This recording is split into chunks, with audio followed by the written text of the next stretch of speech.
All right, welcome everybody to another BDA Boxing Film Analysis. This is your host, Mr. BDA. Thank you for watching. Before we continue, guys, don't forget to hit that like button, hit that subscribe button as well, and subscribe to BDA, our main channel, where we have our podcast, in-depth boxing discussion with informed panelists. So go on over to check that out. So without further ado, let's get started.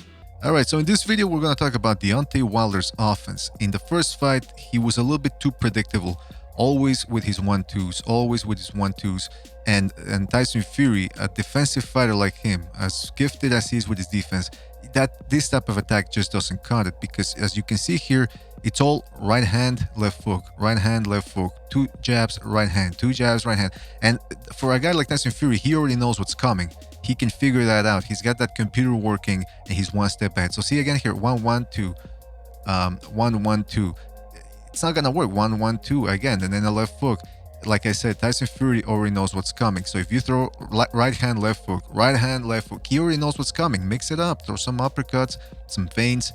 Use your footwork. Don't get too close. Otherwise, like here, gonna smother his own work. So how do you? But here's the thing, though. It's a numbers game. If you let your hands go, like Deontay Wilder is doing, you can start seeing a pattern of what the other guy does most of the time. Boxing is not about looking for the other guy's mistakes. It's about looking for what he does often, what he's used to, and then you capitalize on that. You try to make him make mistakes off of that. So how can Wilder work off of this? Because we know what Fury does all the time, right? We just saw it. He's always dipping down on the second jab and weaving under the right hand. So what can Wilder do to take advantage of this? Well, here's how you're supposed to put pressure on a guy who's very elusive and who dips down a lot to avoid your attack. This is Sergey Kovalev versus Bernard Hopkins. See how, first of all, you're supposed to cut off the ring. Take small steps forward and to the side while you're cutting off the ring. You need to feint as well to make your opponent, not only to make him hesitate, but to keep him in that corner and set him up for a shot. So here you see Kovalev setting him up with 1, 2, 3 feints. Now Hopkins is in a position where he can't counter, he's on the defensive, and this is where Kovalev goes for a right hand and then takes a step back to prevent Hopkins, a notorious clincher, from smothering the work and escaping. Now here's the setup. You make him dip, take a step back, boom, you got him exposed. I know it's easier said than done, but that's how you do it. Here's another example. Mikey Garcia versus Broner, boom. See that? You feint, you make him dip down, because that's what he does against the right hands. Just like Tyson Fury, wait for him to come back up, boom, catch him. And you do that also by taking a step back, so you prevent Broner or the other guy, in whichever case might be, from smothering you and clinching you. Now here you see Deontay Wilder jabbing twice, so Fury either parries it or leans back. In this case, he leaned back, and he dips down.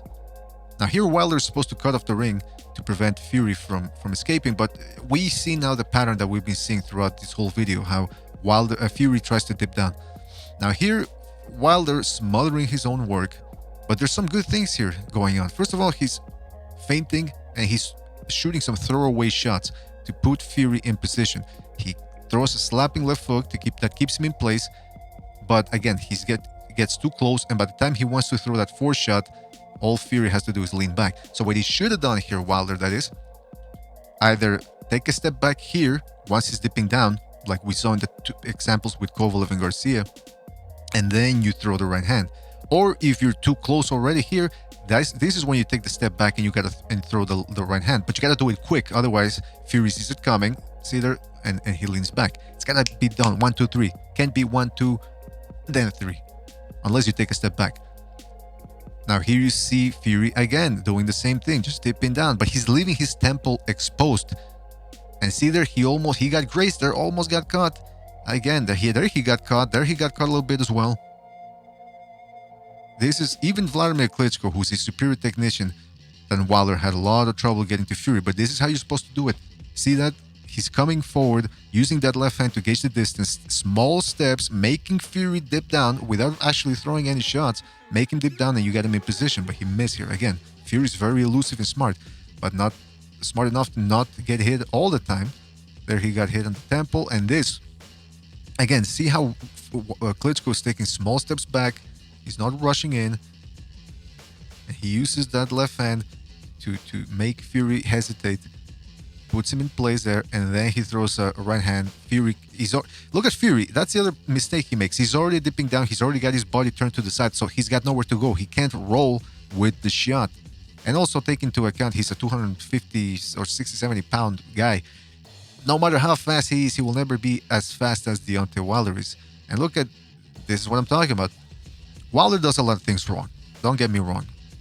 Look at here, before he throws the jab, he's doing the bow and arrow. See that when he throws the jab, he pulls the right hand back, and he's leaping in too, which telegraphs his attack. But he's so quick, and sometimes you don't have to do things perfectly. You just got to do them right and quick to get that shot in.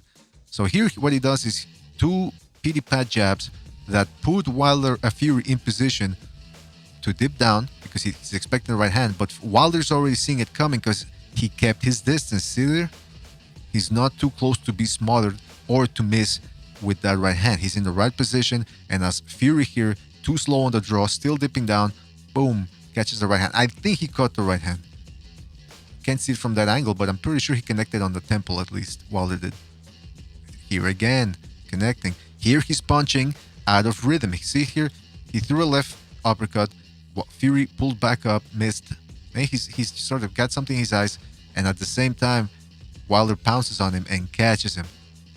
Now, this sort of dismisses the myth that all Wilder has to do is catch you once and you're gone. Because, I mean, we already saw him catching Fury about, 2 times. This is the cleanest he caught him in the video so far, and he didn't put him down. So Wilder cannot rely on just that one shot. But this is a shot. This is what he has to do again. Maintain the distance and feint and have a little deception in his game in order to land the coup de grace, which could have come in this sequence here. We're going to look at it real time. This is the first knockdown. All right, so let's look at what he did, how he got this done. Again, he's leaping forward so Fury can see it, and he's dipping down. But see there how he got, so again, he leaves his temple exposed. You can't do that against Wilder because that's how he gets you. With Luis Ortiz, watch the two Ortiz fights. Every time he put him down, or at least I think the first knockdown in the first fight, and of course the last and only knockout in the second fight, he got Ortiz in the forehead, on the forehead rather. Not on the chin, not on the forehead. So he hits hard enough that he hits you in the forehead, he's going to discombobulate your whole nervous system and you're going down. So here, Fury, leaving himself open, catches the shot sort of on the back of the head there, so he gets stuck there, catches a left hook. Now look at Wilder's feet. Bad positioning because his feet are on the same line. So what does he do? Instinctively, he takes a step back while Fury, see there, Fury hesitating. He doesn't know if he's going to go back down or up. He sort of thought that maybe Wilder was too close, so he was going to fall into a clinch. Nope.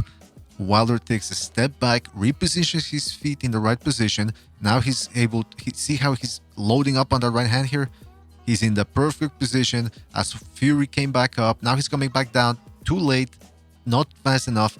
Boom, catches the shot. Now some people are going to say, BDA, that's the shot on the back of the head. Well, look, when you're doing what Fury does here, always dipping down, you're leaving the back of your head exposed. That's on you. So like I remember James Stoney in the second fight against Samuel Peter kept, complaining about that. But hey, you're doing it, so it's on you. It's like if you turn your back to your opponent and he hits you, well, it's protect yourself at all times. But anyway, back to the point here. Wilder takes, again, see that step back, boom, just like the examples that we saw with Kovalev and Garcia. You make the guy think that you're coming in, he dips down, you take a step back, wait for him to come back up, and you catch him. This is the type of deception and guile that Wilder is going to have to use, not only to try to knock Fury out, but at least to land more clean shots than he did in the first fight to get a clear-cut decision. So guys, let us know what we got right, let us know what we got wrong. Don't forget to like, subscribe, hit that like button, subscribe to BDA, our main channel, if you enjoy boxing talk. And that's about it. Thanks for joining us, guys. See you on the next one.